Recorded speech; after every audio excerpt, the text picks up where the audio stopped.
What's up, 31 fam? How you doing? Welcome to B-Movie Mondays, brought to you by Horror 31 and hosted by me, your punk rock dad. Thank you for joining me today. Your time's appreciated. I hope you had an awesome weekend. I'm looking forward to Mondays more and more every week, especially with this B-Movie Monday thing we're doing over here. We drop videos every Monday, Wednesday, and Friday over here at Horror 31, but Monday I think might be my favorite because I love B-movies, like to a pretty absurd degree. And I get to bring you just the cream of the crop, man. Today, on this installment of B-Movie Monday, we're going to talk about El Mariachi. The, dude, I don't know what to call this, man. Like, the cream of the crop, man. This is the one, dude. So, without further ado, let's get into the movie. I don't want to take any more of your time than necessary. But yeah, so, dude, I'll get into a kill count gore score for you in just a minute. But we're going to do a quick rundown of the movie first, because I had a blast watching this. El Mariachi was released on February 26, 1993, in America anyways, and it had a budget of only $7,000. $7,000, not 70 or not 700, $7,000. That's bananas to me, man. El Mariachi is a Spanish-language, American independent, neo-western action film, and the first part of the saga that came to be known as Robert Rodriguez's Mexico trilogy. It marked the feature-length debut of Robert Rodriguez as the writer and director. The Spanish-language film was shot with a mainly amateur cast in the northern Mexican border town of Ciudad Acuña, Coahuila, excuse me if I said that wrong, Mexico, across from Del Rio, Texas, the hometown of the leading actor Carlos Gallardo, who was the main title character.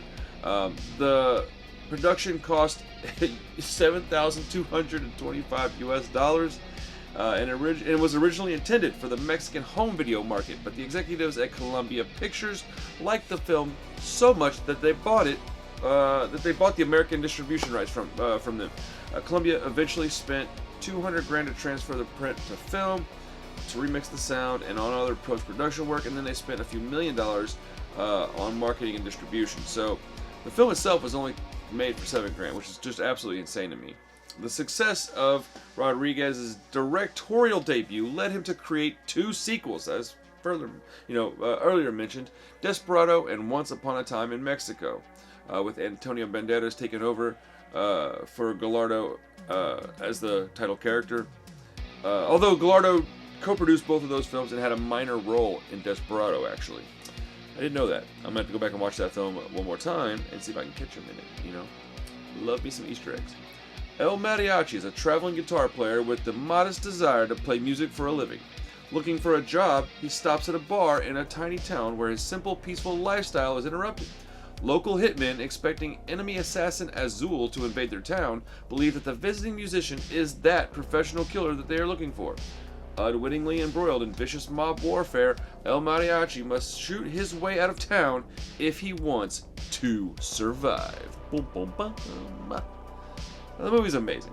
I've seen major studio films come out with a budget of literally 1,000 times this and be straight trash, okay? We all have. I'm positive we all have. I'm looking at you, Purge. Ugh. You can see the talent of Robert Rodriguez immediately in this film. Is it perfect? Of course it's not perfect. But it's a fantastic movie, okay? It's a Western noir black comedy action movie that everybody needs to see. His love, and by his I mean Robert Rodriguez's love, of film and his inspirations are recognized right away in this movie. This is a low-budget gem of a film that everybody needs to watch. I can't say it enough. Everybody needs to watch this movie. Alright? It was obvious early on that Robert Rodriguez was destined for greatness and that we are blessed to be able to watch his work. We can see his style already blossoming in this movie, even in 1991 or 92 when he filmed it. The camera angles, the tricks, the techniques that he perfected in his later films. They were obvious from the get-go. From this movie, you could tell that this dude was going to make awesome movies. A couple of things that I wrote down about a movie was that I just wanted to mention in this review was that the comedy that was sprinkled throughout this movie was absolutely awesome. But I do gotta ask, was it intentional? What do you guys think? I think it was probably intentional, but there is a slight part of me that's like, I don't know, man. I don't know. But, it probably was. Early on in the movie, when Azul gets to the bar, starts just wrecking shop, dude gets the guitar case put in his hand, and then, he opens it up, starts murdering everybody, shoots old buddy in the face. and then like uses his hands to hold up the guitar case. I don't know. I just thought that was really funny. He used his corpse to hold up the case so that Azul could get to his weapons easier. I don't know. I just thought it was funny, dude. And then old buddy that was taking a shit comes running out to see what's going on with all the ruckus, and has the toilet paper in his hands. I don't know, dude. What's wrong with me? I don't know why. I thought that was so funny. And then I thought that there was this one part towards the end of the movie. I don't want to ruin anything if you haven't seen it yet, but like this yellow pickup truck's driving to go like do some stuff, right? If you notice on the front of it, there's a yellow, like there's a big ass Batman license plate thing on this yellow. I don't know. I thought it was awesome. But yeah, I thoroughly enjoyed this movie. Obviously, it's a great movie. I had a good time watching it. My wife watched it with me. It's quick.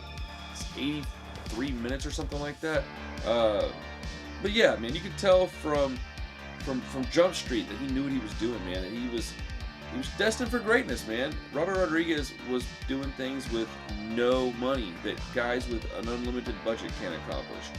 His cinematography was excellent. The music was fun. It was good. The acting was superb for the people that they got. Bro, these are guys that are probably extras in most movies, and they knocked it out the park, man. They did a great job.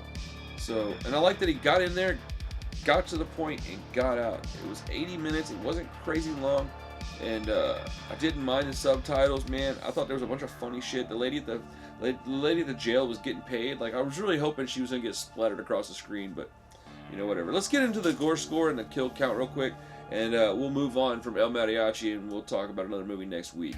So, all right, for the 6 categories at the beginning of the gore score, we've got special effects, story, acting, dialogue, bad guy rating, and ending. There's all graded on a scale of 1 to 10 to give us a score for that. I gave it 10 across the board. The reason I did that is because of what they did with so little. All of those got 10 out of 10 for 60 points there. There was 17 kills at 5 points apiece for 85 total points. There was 2 non-lethal gunshots or stabbings for 10 extra points. We got 2 fights for 10 extra points. We give it 5 points per decade back to give you an era score on these films. This was in '93, so we got 15 extra points. And Robert Rodriguez directed it, so you get 5 points for a legend bonus. For to give us a grand total gore score. El Mariachi gets a grand total gore score of 185 gore score points. It's a meek score. It's a, mild score, but this movie isn't that kind of movie. I wanted to talk about it because it's a B movie, alright? Because I love this movie. But this is a story, and it's a story that's probably been told 1,000 different times, but this time it was told to perfection. A man comes into town, he's mistaken for another man, there's an attempt made on his life, he gets pissed, takes things into his own hands, and comes back for revenge, and there's not the happiest of endings. Dude, it was awesome. Awesome. Also, there's one part where somebody gets shot in their hand, and it immediately reminded me of Quentin Tarantino in From Dusk Till Dawn, when he gets shot in his hand. Yeah, man, this movie was great. I think you should go watch it. Actually, you know what? I know you should go watch this movie. But that was El Mariachi from 1993 from Robert Rodriguez, starring a bunch of awesome Mexican dudes and a few Mexican ladies. And it was a great, great movie. I thoroughly enjoyed it, and I love living in Texas because Texas is awesome. But I felt like I was watching like a movie that was filmed in like my cousin's property, dude. It just felt so familiar, man. Which is why I like Robert Rodriguez's films. A lot of them are filmed down here, or they're based in Texas, Mexico. Even Quentin's stuff has got a lot of Texas and Austin and Mexico in his movies and stories, and it just feels so familiar. I've never left Texas before, except when I was a little tiny baby, and that doesn't really count. So, anyways, enough of this. I'm gonna ramble on and on and on. Thank you so much for your time. I hope you enjoyed the video. I hope you enjoyed this wonderful movie. Tell me what you thought about it in the comments. What's your favorite Robert Rodriguez movie? Do you think he's better than Quentin Tarantino? I don't know. Just tell me what you're thinking, man. Let's talk about some movies, all right? Love you guys. Take care of yourselves, and be kind to everyone else. See you soon. Love you. Peace.